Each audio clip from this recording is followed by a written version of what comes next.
Tonight, heightened shock and fear following a stabbing attack at the Calgary Stampede. It makes me a little scared to bring my child here. What sparked the chaos? We believe the individuals involved in the altercation were known to each other. The investigation and renewed scrutiny over security. What Donald Trump is saying this evening about when his copper tariffs kick in and how it could test the mettle of Canada's workforce. We're worried that our finished product being shipped over will be tariffed. Where in Canada rents have dropped the most, but why that isn't necessarily making housing more affordable. Come on, man. Plus, what caused this game of golf to go off course. Hey. And cutting-edge care in the operating room. Our goal is not to replace surgeons, we want to just make the surgery easier. What this surgical first means for the future.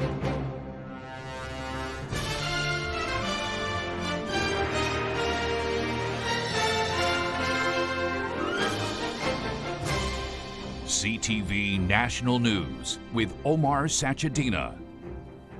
Good evening. We begin with the frightening moments on the Midway after a violent fight shattered the festive atmosphere at the Calgary Stampede and left 3 teenagers stabbed. Police say it was a targeted attack and as many as 10 people may have been involved, but so far, no arrests. Here's CTV's Kathy Lee. Usually a whirlwind of laughter, rides, and games. The Calgary Stampede Midway turned into chaos Tuesday night after a fight broke out between 2 groups. 3 people were stabbed and in hospital with life-threatening injuries. I'm very upset. It makes me a little scared to bring my child here. Calgary police say all of the victims are teenagers, 2 18-year-olds and a 15-year-old. One of them was found at the base of this slide, the other 2 at different locations off the Stampede grounds. We believe the individuals involved in the altercation were known to each other. The victims are all related or known to each other, and they also knew the assailants. Safety measures on the grounds beefed up this year, the area becoming a temporary police district.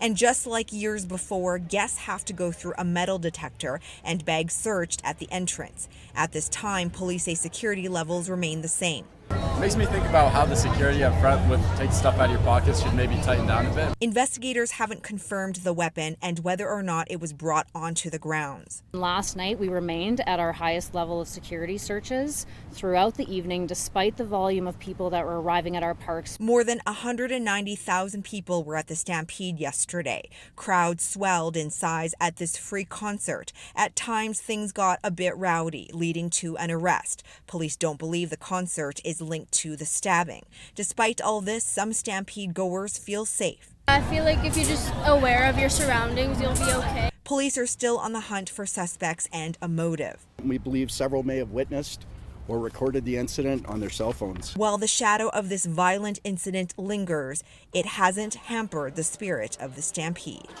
Kathy Lee, CTV News, Calgary. Those increased security measures Kathy just mentioned at the Stampede this year came in the wake of the deadly vehicle ramming attack in April at a Vancouver Filipino festival. Today, BC released new recommendations, but as CTV's BC Bureau Chief Andrew Johnson reports, some survivors aren't convinced it will lead to change. Okay, don't kick. 2.5 months after she was hit from behind and seriously injured by the driver of an SUV in the Vancouver festival attack, recovery is slow and steady for Christiane Watkins. Everything is still healing, but everything is still broken.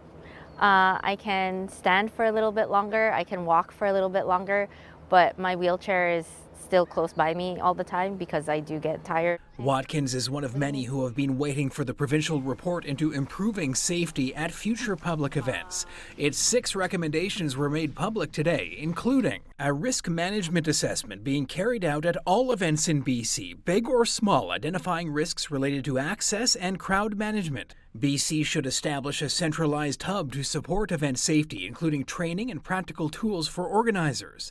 And the province should consider expanding financial support for security costs. And we accept the intent of the recommendations. And we're working through them to determine how best we can implement them with our partners. This is about keeping people safe. Watkins helped organize the Lapu Lapu Festival, where 11 were killed, close to 36 injured, and many more traumatized. She wonders how long it could take to see change or new funding. As much as this might be a step in the right direction for the safety, it's still quite broad and quite vague. So I think these are baby steps. The report did not address managing mental illness, which may have played a role in the April tragedy. Kai G. Adam Lowe is facing 8 second-degree murder charges. He is waiting on a hearing later this month to determine whether he is mentally fit to stand trial. Andrew Johnson, CTV News, Vancouver. A troubling milestone in the fight against a measles outbreak tonight. Alberta now has the most infections in North America on a per capita basis, raising concerns that the Stampede and other summer events could push the number higher. The province now has more than 1,200 cases since March. Ontario has the most cases in absolute numbers and is seen as the epicenter of the outbreak, reporting over 1,900 infections since October, but with a population 3 times the size of Alberta's. Meantime, London, Ontario is dealing with the deadly outbreak of Legionnaire's disease, a serious respiratory illness, all within a 6-kilometer radius. It's caused by bacteria that can be found in water sources like showerheads and hot tubs. And the hospital network in London, one of Ontario's largest, has launched a multi-million-dollar lawsuit against former employees over allegations of fraud. The London Health Sciences Centre is seeking more than $50 million in damages. Those accused include a senior executive and contractors who the hospital says manipulated procurement processes, inflated invoices, and wrongfully awarded contracts for almost a decade. The hospital is also suing former executives and a consulting firm for $10 million, alleging they ignored or concealed evidence of the fraud. Late tonight, Donald Trump revealed, citing national security concerns, that his 50% tariff on copper will kick in on August 1st, potentially a massive blow to Canada, which sends most of its export of the versatile metal to the U.S. CTV's senior political correspondent Michael Couture on the industry reaction. Ryan Jordan is used to being malleable. When Canada was hit with steel and aluminum tariffs in the first Trump term, he shifted his business to copper. But his exports to the U.S. could face a 50% tax. We're worried that our finished product being shipped over will be tariffed, hence cutting us out of the market compared to companies in Michigan or the U.S.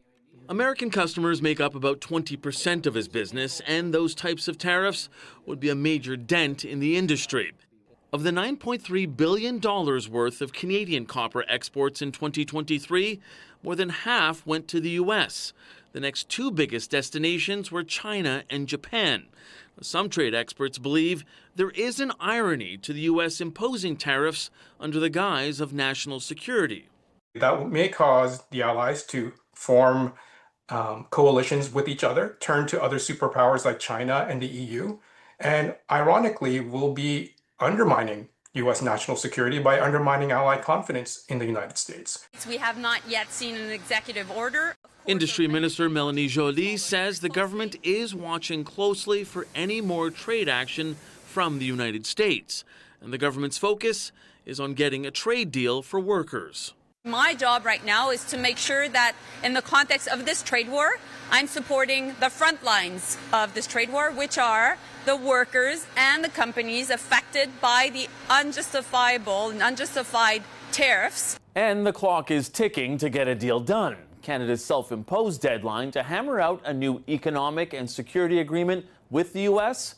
is just 12 days away. Omar? Less than 2 weeks. All right, Mike, thank you. New questions tonight about how successful the Prime Minister's new security and defense pact with the European Union will actually be. CTV's Judy Trin on the potential hurdles and even risks. About 75% of the military equipment Canada uses comes from the United States. To reduce reliance, the Prime Minister signed a security pact with the European Union last month. Our strategic Canada-EU or EU-Canada strategic partnership for the future will build a new and deeper relationship. That new partnership with the EU could put Canada in the retaliatory crosshairs of the Americans, according to a new report written by former Canadian defense and security officials. The U.S. might respond in a negative way and start canceling U.S. contracts to Canadian companies. One pressing matter, the F-35s. Canada has paid for 16 American fighter jets. The government is evaluating if it should turn to the Swedish Gripen fighter instead for the rest of its order. But the U.S. ambassador has warned against doing that. Canadians are flying one airplane, we're flying another airplane. It's no longer interchangeable. And so, that might even threaten NORAD. The EU Defence Partnership also gives Canadian companies access to European markets. But the report's authors note some members can veto trade deals. If you look at our free trade agreement that we have with Europe, a number of countries within Europe still have not ratified it. The Europeans need critical minerals to build its defense capability. The report highlights regulatory barriers in provinces like BC, which could delay projects by years. The authors stipulate that in the face of economic threats that could continue beyond the Trump administration, turning to European allies to help safeguard Canadian sovereignty isn't just a bold move, it's a necessary one. Judy Trin, CTV News, Ottawa. One of two pilots killed in a mid-air collision in Steinbach, Manitoba has been identified. The Consulate of India in Toronto confirming on social media, "We mourn the tragic passing of Srihari Sukesh, a young student pilot." The Transportation Safety Board, which is investigating the crash, says while on final approach to the runway, the planes collided in the air, hit the ground, and triggered a fire. After weeks of speculation about how an 8-year-old girl was left critically injured west of Ottawa, horrific details are emerging tonight, and a warning this may be disturbing for some. Police say a 17-year-old boy has been charged with attempted murder and sexual assault with a weapon. The young girl was taken to hospital from the village of Quadville on June 24th with life-threatening injuries that were initially thought to be from an animal attack.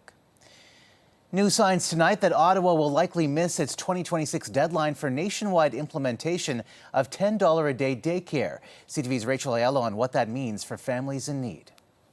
Oh my God, what are we gonna do? Patty Dunn is nervous. Getting her first daughter into daycare was no small feat. I put ourselves on the wait list when I was about 10 weeks pregnant. And now, with a second on the way. I don't know what this means for us. Just because we have a spot already, does that mean that we'll have a higher chance of getting our next baby in? Her stress over securing a spot is compounded by the fact that she's still paying more than $10 a day for her daughter Harper to learn and play. And she's not alone. A new report found that while costs are coming down across the country, governments have more work to do to meet that target nationwide by next year. 6 provinces and territories have already met or exceeded $10 a day. None of it Saskatchewan, Manitoba, Quebec, Prince Edward Island, and Newfoundland and Labrador. But in 5 provinces, care still costs more: British Columbia, Alberta, Ontario, New Brunswick, and Nova Scotia. Although people think of this as a $10 a day program Canada-wide, that's the aim. How it's implemented is the thing that makes the difference. It's not just parents feeling the program's growing pains. It's daycare providers too, because while fees are dropping, demand isn't. Right now I have over 1,200 parents or children waiting on the list with only 500 spaces, and my 500 spaces are full. Work is underway to train more early childhood educators and create more affordable spaces, but that will take years.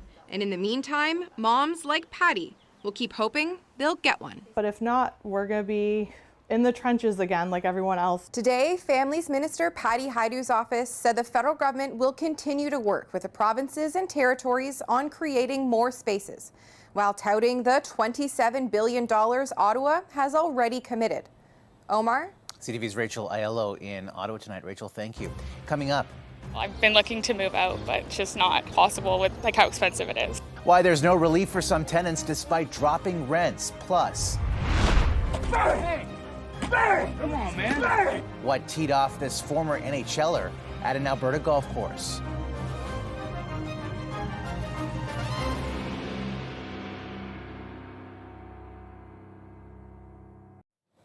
A new snapshot on housing is showing rent prices are easing in many cities across Canada, but there's a catch. CTV's Heather Wright explains. In cities from Halifax to Vancouver, the price of rent is sliding, down between 2% and 8% compared to this time last year. But the decline is not translating into affordability for many, especially in markets like Toronto and Vancouver, where rents are highest. Everyone I know, that they're living with their parents still, or they live with a bunch of roommates, and that's just the reality in Toronto right now. According to a mid-year rental market report released by the Canadian Mortgage and Housing Corporation, there are several factors behind the drop in rent. Purpose-built rental supply is growing, increasing the number of units available. Immigration levels and a cap on international students is decreasing demand, especially in Nova Scotia, Ontario, and British Columbia. Plus, the sluggish labor market and high youth unemployment are both forcing many would-be renters to live with their parents longer. I've been looking to move out, but it's just not possible with how expensive it is. And while advertised rents are down in Toronto, Vancouver, Calgary, and Halifax, they are up in Edmonton and Montreal, though prices are increasing at a slower rate. When you look at Montreal or Edmonton, for example, these are still more affordable markets. And so not only the rent level or the rent price itself, but when you compare to the income, for example, they're still relatively more affordable markets.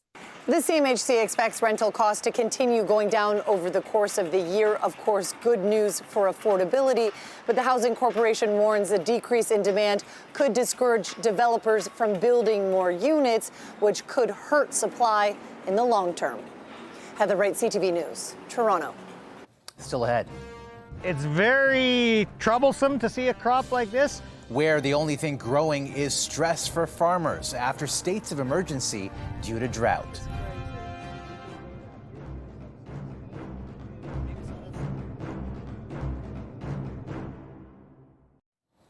Catastrophic flooding has now expanded to New Mexico tonight, claiming the lives of 2 young children and a man in his 40s. The fast-moving water cutting through entire neighborhoods. Oh my God. Sweeping up entire homes. This store's sped-up surveillance video shows just how high the water rose. And in Texas, where at least 119 people died after devastating flooding there, cadaver dogs are searching for remains. At least 173 people are still missing. It's an all hands on deck. Everybody we got are out here, but also we have additional 2,000 plus people helping us. And extreme weather is also hitting parts of Canada this year. And for farmers, that's creating a lot of anxiety and uncertainty. CTV's Alison Bamford on how it's affecting their bottom line. This time of year, fields should be thick with plants and pods abundant with peas. a good crop would be 6 to 7. But these are not good crops. It's very troublesome to see a crop like this. Tyson Jackstite's lentil field shows just as much dirt as it does plants. What makes it worse is we've had this kind of crop for 9 years consecutive now. Farmers say parts of southwestern Saskatchewan have only received about an inch of rain since April. The rural municipality of Big Stick, along with neighboring RMs, declared states of emergency due to the drought conditions. This is the third year that we've done this. This is by far the worst year for sure. Windy, hot summer days like this one with temperatures above 30 degrees aren't helping, and farmers say even rain at this point won't make the crops much better. It's pretty bleak. A little further west, Virginia Meyer hasn't been able to grow her cattle herd in years. She's conserving feed sources, fearing pastures will dry up. We need to be able to think about next year and make sure that we have enough grass and hay for next year. Changes to insurance will address some of this year's feed shortages. Producers can turn poor crops into livestock feed without getting dinged on future coverage. But farmers staring down a decade of drought want more protection. I think our gross is like $161 an acre for crop insurance. You know, really your cost of production is more than that. We farm 7,500 acres together, probably going to lose $750,000. But it's hope that keeps these farmers in the fields and optimism that there's always next year. Alison Bamford, CTV News, near Golden Prairie, Saskatchewan. Remarkable video out of Paris where a man is being called a hero. You can see him standing on the narrow ledge outside of a 6th-floor window of a burning apartment. As smoke billows out, he reaches out to grab 2 babies, then stretches out to hand over the infants to safety. He then rescues other trapped family members. The Paris police chief says he will be honored with a medal for his courage. A minor hockey association in Alberta is investigating after video surfaced online showing one of its coaches, also a former NHL player, in a fight at a golf course. Hey, man, come on, man. Hey. The video appears to show Nick Ternasky and another man arguing before the man is thrown into a pond. Ternasky played more than 240 games in the NHL with Tampa Bay, Nashville, and Florida. Punches are then thrown after the man gets out of the water. Comments about the slow pace of play may have triggered the confrontation. Red Deer Minor Hockey says it's launched an internal investigation, though Alberta RCMP says there is no active police investigation. Still ahead, the robot revolution in the OR. How ChatGPT is involved in this surgery with no human hands in sight.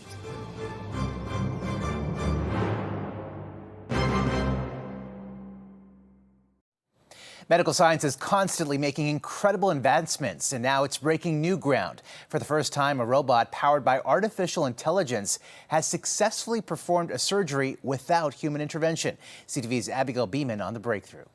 We successfully completed all 8 ex vivo studies without any human intervention. You're watching a robot perform realistic surgery without human help for the very first time. I lost my mind. I think this was such a crazy accomplishment. Lead study author Ji Woong Brian Kim couldn't believe it, watching the robot, called SRTH, successfully perform a gallbladder surgery on a dead pig. Built and trained with the same architecture that powers ChatGPT, SRTH watched videos of surgeons at work. It's a model that's actually learned and actually kind of understands the surgery rather than, being just pre-programmed. While no human intervention was needed, there is a human who can override the robot if necessary. Our goal is not to replace surgeons. We want to just make the surgery easier so that surgeons can perform more surgeries, fewer complications. As long as the robot has the data, researchers say it should be able to perform any kind of surgery. They're already working on next steps. To get ready to operate on a live pig, this is a simulation with food coloring to imitate blood. First thing that strikes me as an ethicist is consent. Bioethicist Carrie Bowman says we need more data and research as AI in healthcare moves forward. What's this going to look like for a country like Canada? Is this going to bring down wait times? Is this going to raise efficiency? It may. I'd like to keep an open mind about this. As for when robots could perform surgeries on humans, researchers say that's still a number of years away. But experts warn AI is moving fast, and we need to be ready by answering the difficult questions around its use. Omar? All right, Abigail, thank you. And that's a snapshot of this Wednesday for all of us at CTV National News. Thank you for watching. Good night, and see you tomorrow.